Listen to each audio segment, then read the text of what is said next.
Hey folks, welcome back to Elite Training Academy. It's me, Andrew Chadwick, your certified strength coach here at the Academy. And today I'm going to take you through a hinge variation that I really like to do and implement with golfers that I work with. It's going to be great for your hamstrings and your glutes, but it's also going to be great for that core activation and stability. It's going to help you understand how to hinge effectively at the hips. Let's go ahead and get into the video, but like the video, subscribe to the channel, and let's get into this content.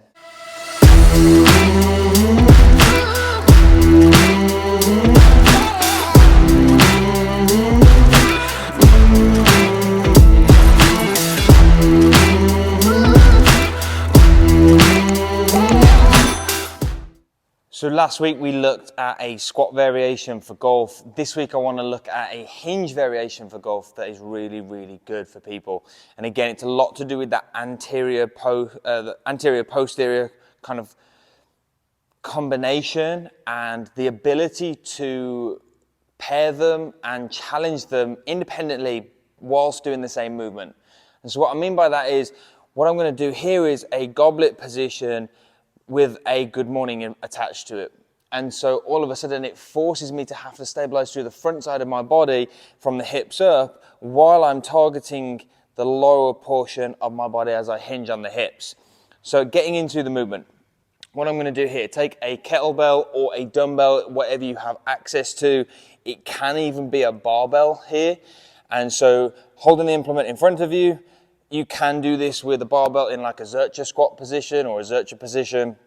What I'm going to do here, again, I'm holding the kettlebell close to my chest. I've softened my knees. I'm going to hinge on my hips. I'm loading up into my hamstrings and my glutes. I can feel my calves activating a little, and my lower back is staying nice and tight and nice and engaged and kind of up through the spine. So again, the trunk is having to stabilize here, making sure that I don't just flex at the spine, and it's forcing me to stabilize through the trunk as I hinge back. I prefer a little anterior tilt here, just as we start to go into that hinge. I would rather see that a little more so than a posterior tilt. So again, as I go into it, I'd like to see more of an anterior rather than a posterior tilt of the pelvis. And so we really want to see that the hips are gliding back, if you will, rather than just kind of rounding through that back. So I kind of prefer that slight anterior tilt just a little bit more there. Great exercise that you can be doing to increase your strength through your trunk and also your hamstrings.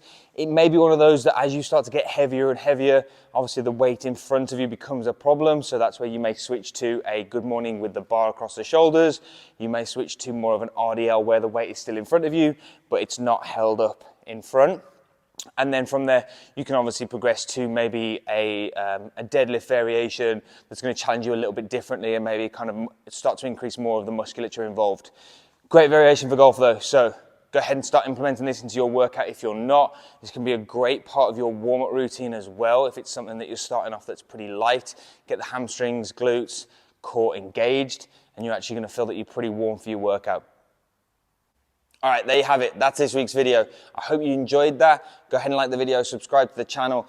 But if you didn't already know, we have an online membership that gives people access to all the programming we do here at the Academy, and all of our programs cover an entire year of off-season and in-season. So if it's something you're looking for, improving your fitness in 2024, go ahead and check the membership out. The link is in the description, and we look forward to seeing you on our platform with more exclusive content and bonuses that can help you with your fitness for 2024.